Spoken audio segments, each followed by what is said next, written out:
A very warm good afternoon to all the students. बच्चों, आप सबको पता है कि हम zoology सेक्शन का थर्ड चैप्टर कर रहे हैं, बायोलॉजी एंड ह्यूमन वेलफेयर. उसमें हम डिजीज़ कर लिए हैं और डिजीज़ हम कर चुके हैं. और उसके बाद आज हमारा जो नेक्स्ट टॉपिक है वो है एडोलसेंस एंड ड्रग, अल्कोहल और अब्यूज़. ये टॉपिक भी काफ़ी इंपॉर्टेंट है एग्जामिनेशन पॉइंट ऑफ व्यू से, और ये क्वेश्चन एग्ज़ाम्स में बहुत बार आता भी है. अब आप लोग फाइनल के एग्ज़ाम्स देंगे, आपको इसके बारे में जर्नल नॉलेज भी होनी चाहिए और आप इस क्वेश्चंस को अच्छे से पढ़ भी लें अपने फाइनल्स के लिए. क्वेश्चन है एडोलसेंस एंड ड्रग और alcohol abuse. As you all know कि एडोलसेंस क्या है, ड्रग क्या है एंड अल्कोहल अब्यूज़ क्या है. हम इसके बारे में पढ़ते हैं. ड्रग्स क्या हैं? एक ऐसे केमिकल सब्सटेंसेस हैं जो बॉडी में इंजेक्ट किए जाते हैं. ठीक है, कई बार हम लोग ड्रग्स को मेडिसिन के साथ भी यूज़ कर लेते हैं, but drugs are something different from the medicines. ठीक है, मेडिसिनल यूज़ को छोड़कर बाकी, मतलब मेडिसिनल यूज़ के अलावा जब कोई ऐसे केमिकल सब्सटेंसेस बॉडी में इंजेक्ट किए जाएं जिनका अमाउंट और फ्रिक्वेंसी जो है हमारी बॉडी में क्या करे, कुछ खामियां लेकर आए. कुछ नहीं, काफ़ी हद तक खामियां लेके आए, हमारी बॉडी में इम्पेयरमेंट कॉज करे, एक तरह से हमारे शरीर को तोड़ के रख दे, फिज़िकली भी, फिज़ोलॉजिकल फंक्शंस को भी इफ़ेक्ट करे, हमारी बॉडी के, इंसान के मेंटालिटी को भी इफ़ेक्ट करे. वो ऐसे केमिकल सब्सटेंसेस कहलाते हैं ड्रग्स.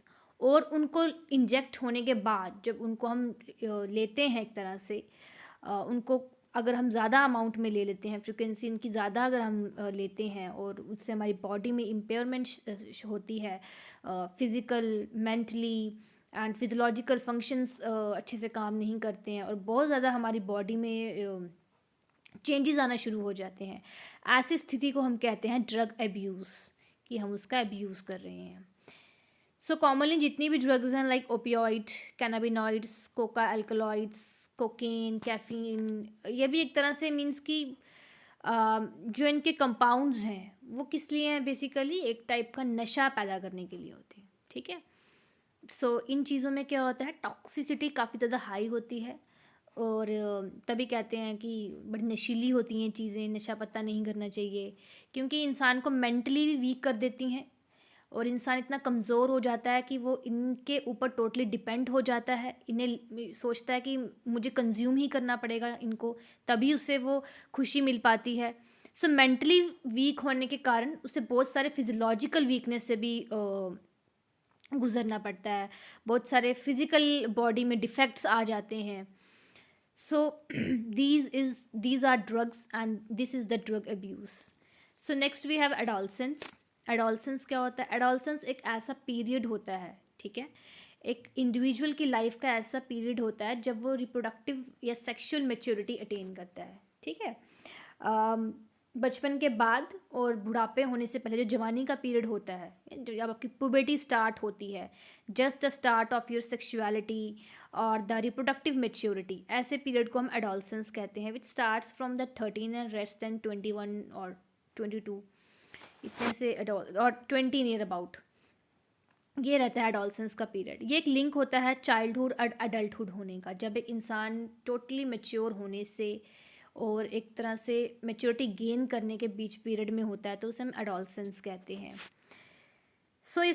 इस पीरियड में बहुत सारे चेंजेस भी आते हैं और इंसान काफ़ी ज़्यादा इमोशनली, बिहेवियरली काफ़ी ज़्यादा ग्रो भी करता है. पॉजिटिव चेंजेस भी आते हैं और नेगेटिव चेंजेस भी आते हैं. हार्मोन्स पीक पे होती हैं और हार्मोन्स ही बेसिकली ऐसा चेंजेस लेके आती हैं हमारी बॉडी में ना. हमने पढ़ा है रिप्रोडक्शन चैप्टर में that hormones bring changes in our body, feminism and masculinity, कौन कौन से चेंजेस आते हैं. ये सब हार्मोन्स ही लेके आती हैं. उसके साइड बाय साइड बहुत सारे ऐसे इमोशनल चेंजेस आएंगे, बिहेवियरल चेंजेस आएंगे. ये सब एडोलसेंस में देखा जाता है क्योंकि एक पीरियड चेंज हो रहा होता है, इंसान एक सेक्सुअल मैच्योरिटी की तरफ आगे बढ़ रहा होता है और यही वो ऐसी स्टेज होती है जहाँ पे एनर्जी काफ़ी हाई होती है. व्हेन यू आर यंग, यूथनेस जो होती है वो टॉप पे होती है. सो ऐसी एज में क्या होता है कि एक इंडिविजुअल जो है वो जल्दी से जल्दी ऐसी नशीली चीज़ों में, ड्रग्स में, इन बुरे कामों में जल्दी से जल्दी लत लगती है। सो बहुत सारे यहाँ पे ऐसे फिजियोलॉजिकल जो चेंजेस भी आएंगे। Then what is addiction? Addiction क्या है? एक ऐसी फिजियोलॉजिकल अटैचमेंट है। मतलब अब किसी भी चीज़ की लत लग जाना, एडिक्शन हो जाना, कितनी बुरी बात है। एक चाय की ही लत लगी हो तो जब तक चाय इंसान ना पिए तो उसके लिए भी हंस है, चाय कब मिलेगी, चाय कब मिलेगी।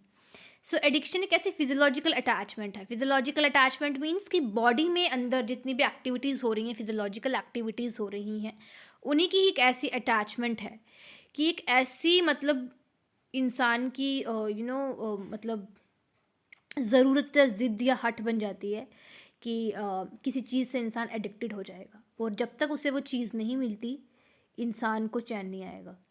कुछ समटाइम्स के यूफोरिया मीन्स कि एक फॉल्स एक्साइटमेंट, उस जैसे अब किसी को ड्रग एडिक्शन हो जाती है, तो कैसे हो जाती है कि जब तक ड्रग्स उसकी बॉडी में नहीं जाएंगे उसे चैन नहीं आएगा। उसे एक ऐसे इन जब तक इन ड्रग्स जाएंगे उसकी बॉडी में, जब जाएंगे उसे चैन आता है, खुशी मिलती है, एक्साइटमेंट सी मिलती है, एक्साइटमेंट सी मिलती है, एक ऐसी स्टेज पे पहुंच जाता है इंसान, एक टेम्पररी फीलिंग सी जागरूक होती है कि बहुत अच्छा लग रहा है इस टाइम। ड्रग्स लेके ही मतलब शांति आती है। जैसे लोग शराब पीते हैं, सो शराबी इंसान को शराब बहुत ज़्यादा पसंद होती है, उसे बाकी कोई चीज़ बिल्कुल पसंद नहीं होगी, पर शराब सबसे ज़्यादा पसंद होगी। तो शराब उसके मतलब कोई लाइफ में अगर दुख तकलीफ़ है, कोई गम है, उसे भुलाने में भी काम आएगी, एक टेम्पररी फीलिंग उसके अंदर लेके आएगी कि नहीं सब ठीक है। और जब तक वो शराब नहीं पिएगा उसे चैन नहीं आएगा और वो बाकी सब कुछ भूल जाता है। सो मेंटली एक ऐसी रिलैक्सेशन क्रिएट करते हैं ये ड्रग्स कि इंसान मेंटली बिल्कुल रिलैक्स्ड हो जाएगा कुछ देर के लिए कि हाँ सब कुछ ओके है, अपने आप में खुश रहना शुरू कर देगा और ड्रग्स लेके खुश रहेगा, बाकी दुनियादारी या गम को भूल जाएगा। सो एक फॉल्स सी एसोसिएशन हो जाती है, अटैचमेंट सी हो जाती है ड्रग्स एंड अल्कोहल से। और इनको जब इंसान ज़्यादा मात्रा में कंज्यूम करना शुरू कर दे तो वह अब्यूज़ बन जाता है, जिससे कि अल्टीमेटली डेथ ही हो जाती है। डिपेंडेंसी, डिपेंडेंसी क्या होता है? किसी पर निर्भर होना। सो ऐसी टेंडेंसी बॉडी की जो क्या करे, एक तरह से मतलब इंसान को मजबूर कर दे, you have to consume it. ठीक है। So the tendency of the body एक करेक्टरिस्टिक्स को इस तरह से एक उसका करेक्टरिस्टिक फीचर बन जाएगा कि ये चीज़ चाहिए ही चाहिए। It is totally dependent on that much thing. अगर वो ड्रग्स हैं सो वो वहीं पे ही उसी पे ही ड्रग्स पे ही डिपेंड हो जाएंगे कि नहीं ये चीज़ we have to consume it, depend हो जाएगा इंसान। सो क्या होता है कि डिपेंडेंसी एक ऐसी चीज़ होती है कि अगर जब तक वो चीज़ उसे मिल रही है तो इंसान हैप्पी है कि ओके, और अगर हटा दिया जाए या उसको नहीं मिली तो उसकी बॉडी में एक ऐसे चेंजेस होने शुरू हो जाते हैं जो बहुत इवन कई बार ऐसा देखा गया है कि जो लोग ड्रग्स एडिक्टेड होते हैं, अगर उन्हें ड्रग्स कुछ देर दिन क्या कुछ देर तक ना मिले, उनकी बॉडी में शिवरिंग होना शुरू हो जाती है, क्योंकि बॉडी मांगती है वो चीज़, जिस चीज़ से रिलैक्सेशन मिलती है बॉडी उस चीज़ को मांगती है कि भाई कहाँ है, ला के दो। सो एक अनप्लीजेंट सी बॉडी में स्टेट आ जाती है अगर उसकी अगर ड्रग्स की जो रेगुलर डोज ना मिले तो। इसीलिए लोग रोज़ कंज्यूम करना शुरू करते हैं जो ड्रग एडिक्टेड होते हैं। सो अगर अचानक से वो चीज़ हटा दे, तभी तो कहते हैं कि ये आदतें अचानक से नहीं जाती हैं। जो ड्रग एडिक्टेड हैं उन्हें ये अगर मतलब इससे तो छूटना बहुत मुश्किल है। बट ऐसे बहुत सारे आजकल एंटी ड्रग्स आइटम्स चली हुई हैं, प्रोडक्ट्स चले हुए हैं, कोर्सेज हैं कि इंसान को धीरे धीरे लत मतलब छूटती है इन सब चीज़ों से। बट ये सब स्लोली स्लोली होता है, एकदम से नहीं हो सकता, क्योंकि बॉडी में अगर कोई चीज़ जा रही है रोज़, सो बॉडी उसकी डिमांड करेगी कि आज वो चीज़ नहीं मिली है, सो इस चीज़ को डिपेंडेंसी कहेंगे। ठीक है, कि अगर एक दिन वो चीज़ नहीं मिली है या डिसकंटिन्यूड हो गया है सिस्टम, सो बॉडी में कुछ चेंजेस आना शुरू हो जाएंगे। ठीक है। So this is known as dependency. So effects क्या होंगे ड्रग और अल्कोहल यूज़ के? जैसे कि रेकलेस बिहेवियर, जैसे कि नॉर्मली देखा जाता है जो ऐसे नशे पत्ते वाले इंसान होते हैं, शराबी होते हैं, उनका बिहेवियर किस तरह से होता है। आम इंसान जेंटलमैन उन्हें बुलाना पसंद नहीं करता। देन वायलेंस, हैमरेज हो सकता है इसका ज़्यादा कंज्यूम करना, जैसे हम कहते हैं ब्रेन हैमरेज, दिमाग की नसें जब फट जाती हैं। देन नर्वस सिस्टम में, क्योंकि ये सब कुछ ये ड्रग्स जो हैं ये इंसान की मेंटालिटी को सबसे पहले वीक करेंगे। सो नर्वस सिस्टम में डैमेज हो सकता है, और जैसे जो शराबी शराब बहुत पीते हैं उनका लीवर डैमेज हो जाता है। ड्रग्स के अगर आप एक्सेसिव डोज लोगे तो समटाइम्स इंसान जो है वो अधमरा सा हो जाता है, कोमा की स्थिति में चला जाता है, और डेथ भी हो जाती है, क्योंकि ये सब चीज़ें क्या होती है, रेस्पिरेटरी और हार्ट फेलियर करती हैं। फीमेल्स में क्या होगा कि एग्रेसिवनेस आ जाएगी, मूड स्विंग्स होंगे, डिप्रेशन वाली स्टेट में चले जाएंगे, एबनॉर्मल मेंस्ट्रुएशन साइकिल होगी। मेल्स में भी एक्नी की प्रॉब्लम हो सकती है, ये एक्नी लिखा हुआ है, ACNE, एक्नी की प्रॉब्लम मतलब मुहासे वगैरह हो सकते हैं। एग्रेसिवनेस, मूड स्विंग्स, डिप्रेशन आ सकता है, टेस्टिस के साइज़ में रिडक्शन आ सकती है, और स्पर्म डिक्रीज्ड हो सकते हैं। प्रिवेंशन कंट्रोल में क्या है कि एक प्रेशर सा ना जनरेट होने दें कि हमें ये चीज़ कंज्यूम करनी है, और लाइफ में पॉजिटिविटी रखें। ठीक है, ड्रग्स के इन सब चीज़ों में नहीं जाना है, और पेरेंट्स की हेल्प लें, मेडिकल हेल्प लें, एजुकेशन सिस्टम ऐसा होना चाहिए कि जो अवेयरनेस जनरेट करे, काउंसलिंग्स होनी चाहिए इसके लिए। मेडिटेशन एंड योगा काफ़ी इफ़ेक्टिव रहता है इस स्टेट में, और एंटी ड्रग एडिक्शंस हैं, प्रोडक्ट्स हैं, मेडिकेशंस हैं, बहुत सारे कोर्सेज हैं ये सब छुड़वाने के लिए drug addiction. So one must go that. Next we have another topic, इसके साथ एक और टॉपिक है आपका farm and farm animals management. अभी ये लास्ट के 1-2 टॉपिक और हैं, उसके बाद आपका ये चैप्टर कंप्लीट हो जाएगा। Then we will start with the ecology section.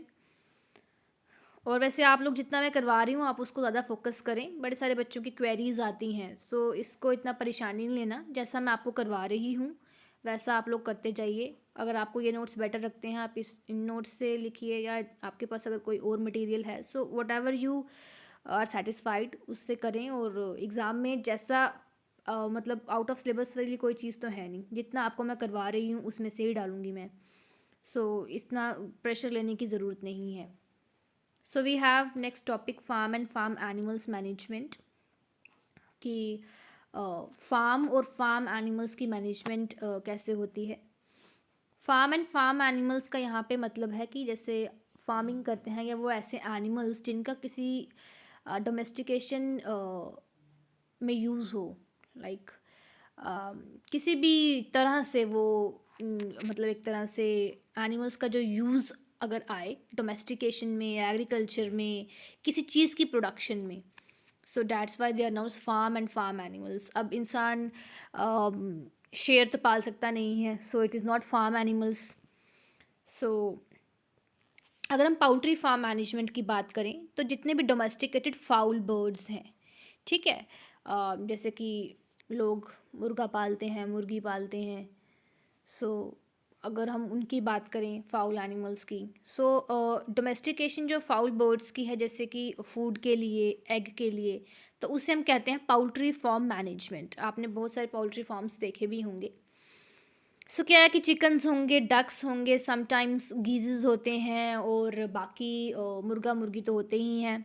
So पाउल्ट्री farm management में क्या होता है कि कुछ पॉइंट्स मैनेजमेंट के लिए देखे जाते हैं, जैसे कि सबसे पहली प्रायोरिटी दी जाती है प्रॉपर फीड और वाटर की। ठीक है, मुर्गी, मुर्गा, गीज़ेस एंड डक्स एंड चिकन्स जो भी पाल रहे हैं उनके खाने पीने का सब ठीक होना चाहिए। लाइक अगर वो मतलब स्मॉल हैं तो जो भी मुर्गा मुर्गी या चिकन्स जो भी खाते हैं, कंकर दाने वगैरह जो भी चीज़ें दी जाती हैं वो प्रॉपर फीड होनी चाहिए, पानी का पूरा प्रबंध होना चाहिए, और हाइजीनिक कंडीशंस होनी चाहिए, क्योंकि बहुत सारे ऐसे डिजीज़ हैं जो पोल्ट्री फार्म में फैलते हैं, और it leads to death ultimately. कुछ ऐसे डिजीज़ हैं डायरेक्ट बिल्कुल ये रेस्पिरेटरी सिस्टम पे अटैक करेंगे, गले वाले सिस्टम पे अटैक करेंगे, सो उनके कारण भी काफ़ी ज़्यादा डेथ्स होती हैं। पहले कुछ सिस्टम भी बहुत था कि कुछ ऐसी अनहाइजीनिक कंडीशंस फैल गई थी कि जितने भी पाउल्ट्री फार्म बर्ड्स थे उनको काफ़ी ज़्यादा सफ़र करना पड़ा था, बहुत सारी डेथ्स भी हुई थी। सो इनके कारण भी डिजीज़ काफ़ी फैलते हैं। हेल्थ केयर प्रॉपर होनी चाहिए, साफ़ सफाई होनी चाहिए, सैनिटेशन कंडीशंस होनी चाहिए, और ब्रूडिंग टेम्परेचर जो है वो भी सबसे ज़्यादा इम्पॉर्टेंट है। ब्रूडिंग टेम्परेचर वो टेम्परेचर होता है जब कभी एक हैन जब एग्स हैच करती है और उसके बाद जो पेरेंटल केयर देखी जाती है उसे ब्रूडिंग टेम्परेचर कहा जाता है। और आजकल बहुत सारे ऐसे सिस्टम चला है कि एग जो हैं वो लाइट और टेम्परेचर से, हीट से जनरेट किए जा रहे हैं। सो अगर ऐसा कुछ है तो इस सब का भी टेम्परेचर, लाइट, हीट, खाना पानी, इन सब का बहुत ख़ास ध्यान होना चाहिए पोल्ट्री फॉर्म में, और सैनिटेशन कंडीशंस प्रॉपर होनी चाहिए।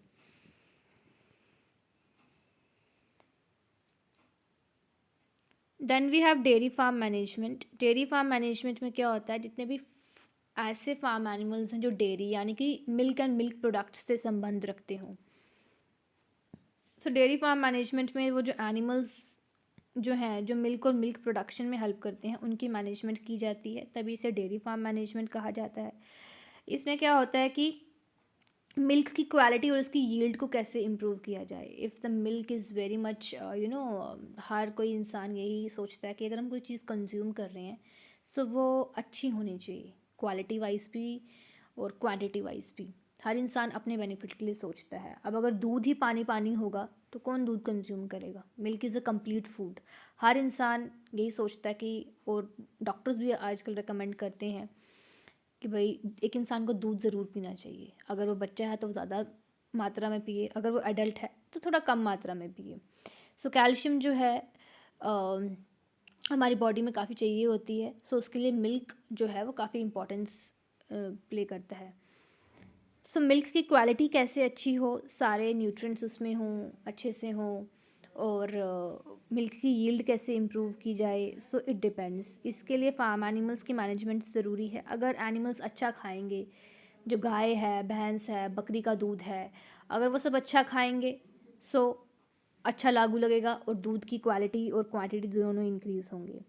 सो ब्रीड्स की क्वालिटी भी मैटर करती है कि जैसे कहीं कहते हैं कि देसी गाय का दूध काफ़ी अच्छा होता है, कईयों को विलायती गाय का दूध पसंद होता है, लाइक जर्सी वगैरह।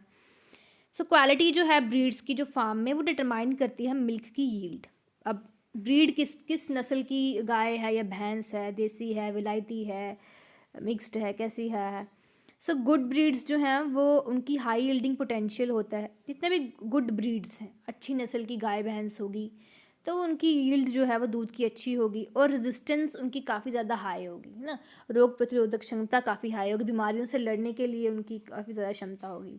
सो गुड यील्ड के लिए क्या है कि कैटल जो हैं वो पहले भी दिखने में भी कोई ऐसी बीमारी ना हो, दिखने में भी ठीक होनी चाहिए, प्रॉपर हाइजीनिक कंडीशंस होनी चाहिए डेयरी फार्म में, फूड भी अच्छा मिलना चाहिए उन्हें खाने के लिए, डिज़ीज़ फ्री एनवायरनमेंट होना चाहिए। बहुत सारे ऐसे डिजीज़ हैं जो फार्म एनिमल्स में फैल जाते हैं, एक से दूसरे एनिमल में, दूसरे तीसरे एनिमल में, और अगर वही इन्फेक्टेड हो गए तो उनसे जो प्रोडक्ट्स निकल रहे हैं वो हम खाएंगे तो अल्टीमेटली हमें भी इफ़ेक्ट पड़ेगा।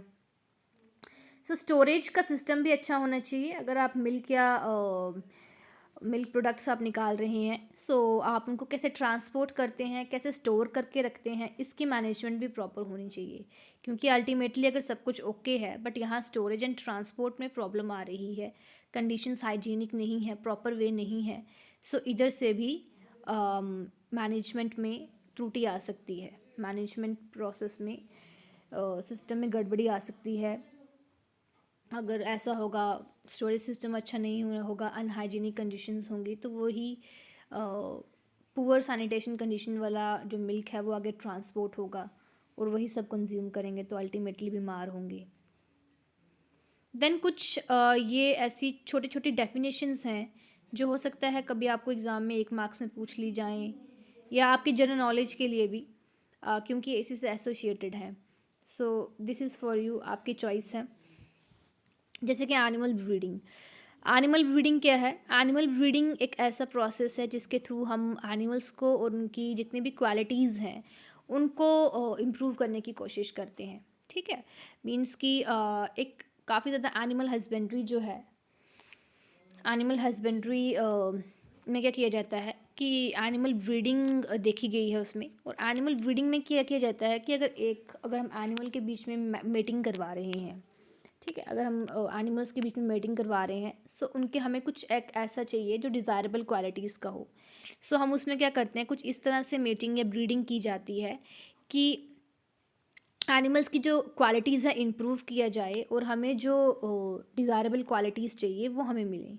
सो ब्रीड क्या है या ब्रीडिंग प्रोसेस क्या है? ब्रीड, जैसे आप कहते हैं कि ब्रीड क्या चीज़ है। ब्रीड एक ऐसा ग्रुप है एनिमल्स का, ठीक है, जिनके जो एंसेस्टर्स हैं वो सिमिलर हैं। मोस्ट ऑफ द कैरेक्टर्स, उनकी जर्नल अपीयरेंस, साइज, कॉन्फ़िगरेशन, तो उसे हम कहते हैं ये एक ब्रीड का है। ठीक है, मतलब ये इस ब्रीड को बिलोंग करता है, यानी कि ये जो एनिमल है ये इस जैसे इंसानों में भी ब्रीड्स होती हैं। आगे हम बहुत सारे नीग्रोज हैं, वाइट्स हैं, ब्लैक्स हैं। सो ब्रीड क्या देखा गया है, ब्रीड एक ऐसी एनिमल्स का ग्रुप है जिनके रिलेटिव सेम हैं। ठीक है, जिनके एंसेस्टर्स जो हैं, रिलेटिव्स जो हैं, वो ऑलमोस्ट हर एक कैरेक्टर में सेम है। अगर हम कहें कि ये एनिमल इस ब्रीड का है, मीन्स कि ये इस ब्रीड के एंसेस्टर्स से मैच कर रहा है और वो आपस में इंटरब्रीड कर सकते हैं, मतलब मेटिंग करवा सकते हैं। और वो क्या है कि उनके करेक्टर्स, उनके फीचर्स से मैच करते हैं। सो ब्रीडिंग अगर सेम ब्रीड के बीच में होगी, मतलब कि अगर ये वाला एनिमल है और दूसरा एनिमल है, इन दोनों के एंसेस्टर्स सेम है, वो एक ही ग्रुप को बिलोंग करते हैं, यानी कि उनका एक ही ब्रीड है, सो वो कहता है इन ब्रीडिंग। और अगर डिफरेंट ब्रीड्स के हैं अगर, तो फिर वो अलग अलग हो। जैसे कुत्तों में भी कितनी ब्रीड्स होती हैं, लैब्रा है, ठीक है, सो जर्मन शेफर्ड है, लैब्रा है, बहुत सारे ऐसी और भी सारी ब्रीड्स हैं। सो इन ब्रीडिंग मीन्स कि सेम ब्रीड में, और डिफरेंट ब्रीडिंग मीन्स कि आउट ब्रीडिंग। अब इन ब्रीडिंग डिप्रेशन क्या है? इन ब्रीडिंग डिप्रेशन एक ऐसा आउटकम है या एक प्रोसेस का रिजल्ट है जिसमें क्या होता है कि क्लोजली रिलेटिव इंडिविजुअल्स में ब्रीडिंग करवा दी। जैसे हम एक ही ब्रीड में मेटिंग करवा दें दो एनिमल्स की जो कि एक ही ब्रीड को बिलोंग करते हैं, और उसकी वजह से कहीं ना कहीं उनका बायोलॉजिकल फिटनेस में रिडक्शन आ जाती है। So that's why known as inbreeding depression. इसमें क्या होता है कि रिसेसिव ट्रेड्स ज़्यादा निकल के आते हैं। ये भी हम तब अपनाते हैं जब हमें कुछ ऐसा एनिमल चाहिए हो जिसके रिसेसिव ट्रेड्स अच्छे हों। मीन्स के डिफरेंट प्रोसेस यूज़ किए जाते हैं एनिमल हस्बेंड्री में। क्रॉस ब्रीडिंग, अगर एक सुपीरियर मेल है एक ब्रीड का और कोई और ब्रीड की सुपीरियर फीमेल है, तो हम उन्हें आपस में इंटरब्रेड करवा दें, ठीक है, ताकि हमें जो है डिज़ायरेबल, जो आगे जो जनरेशन प्रोड्यूस हो वो डिज़ायरेबल करेक्टरिस्टिक्स लेके पैदा हो। सो इस तरह से क्या होता है कि डिज़ायरेबल क्वालिटीज़ प्रोड्यूस की जाती हैं। एक क्वालिटी उधर से ली, एक क्वालिटी इधर से ली, तो एक डिज़ायरेबल फीचर्स निकल के आते हैं। So this was all about today's lecture. I hope आप सबको समझ आ गया हो। आज हम इतना ही रखते हैं, नेक्स्ट इसके आगे हम कंटिन्यू करेंगे। Thank you and God bless you all.